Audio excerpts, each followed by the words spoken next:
This last weekend, I took my family to Big Al's. It's a family fun center in Beaverton, Oregon. It's got bowling, an arcade, and an eatery.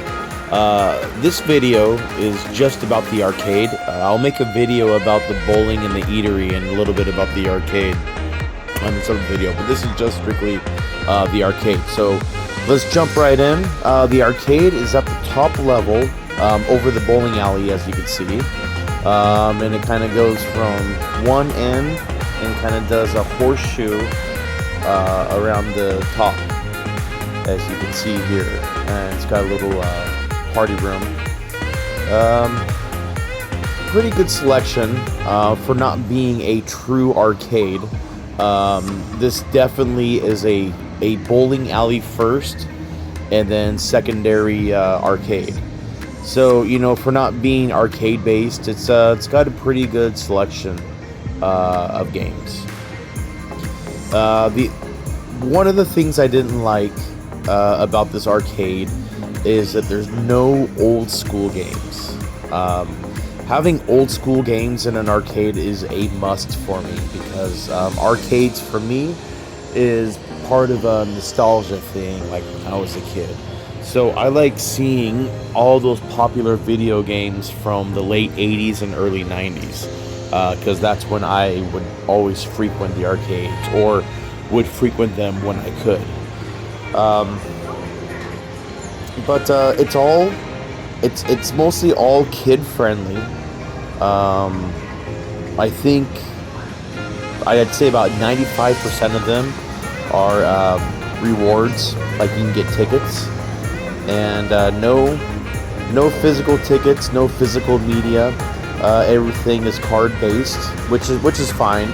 You know, when I first started, you know, going back to the arcades and everything was moved to the card, you know, I was really super against it. But now, being an adult and having kids and being responsible for kids' money, it's a lot easier just to have a card. The only downside to that is that, you know, you lose a quarter, you lose a quarter. You lose a card, whole thing's gone.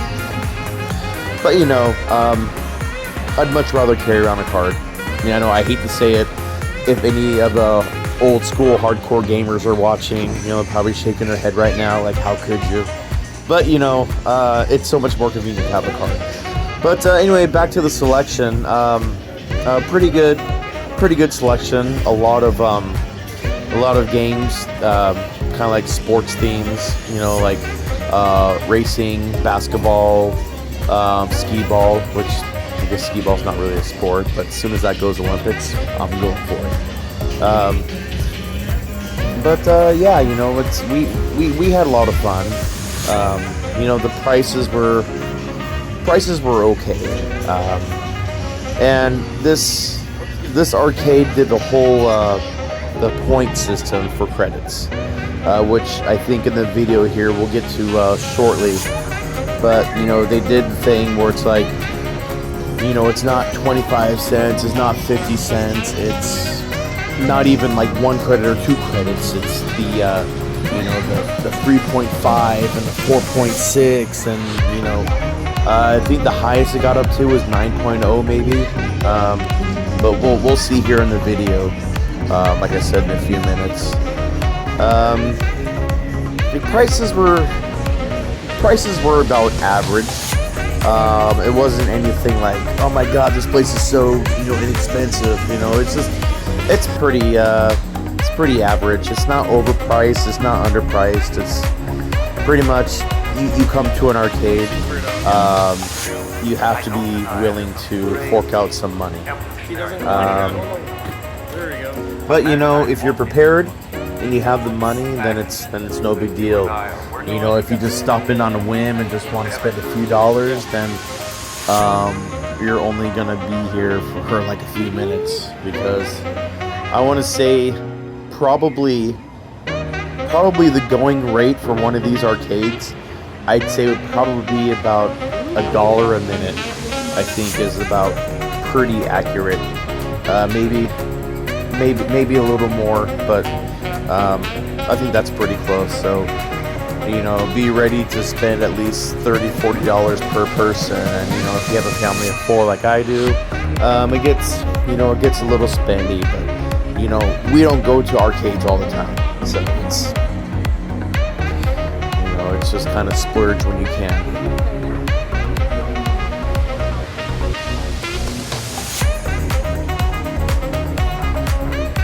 So here's some gameplay with Connect 4. You could do a 2-player, or you could play the computer. And you know, I wasn't very focused, but the computer beat me. I hate to admit. Yeah, and then these coin games, you know, they're kind of a classic redo of, you know, those old school, like, flip the coins into the bucket or into the goal, make tickets.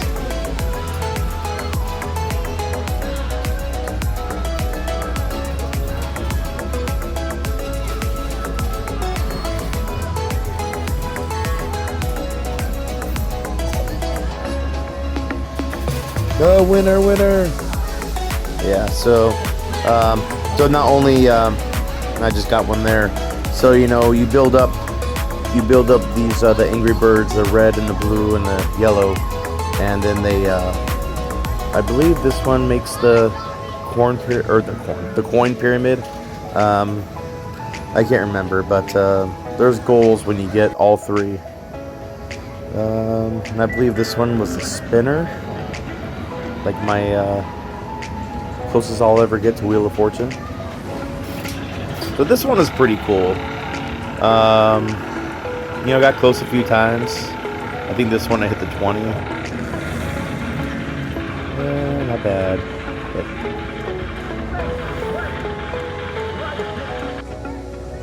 And then here, my son, he actually, you know, I don't know if any of you have tried these type of games before, but the little scissor comes out and you have to cut the rope, but it comes out different speeds every time, I swear. But he did it. He got the bear, so that's kind of cool. You know, we had to wait a little bit for the attendants to get there, but yay. But we had to wait a little bit for the attendant to get there, which, you know, it's fine. You know, as a older adult, I can say I'm older, but middle-aged, I guess. I have more patience these days, so I can wait for them. But I can see a young person probably want to get on with their life. I'm like, hey, hurry up! But it took them maybe about 7-8 minutes to get out there for us, which is fine, you know. And then the classic air hockey. So there's a lot of these kind of participation games, you know. So, you know, if you mix these in your gameplay, this will make your dollars last a little longer. Because usual air hockey is about you know, first per cheat. I think winner needs to get to 7 points. So you know, and I think I want to say times out maybe at 5 minutes. Maybe, because I've had it to where I played somebody and nobody won because it timed out. 63.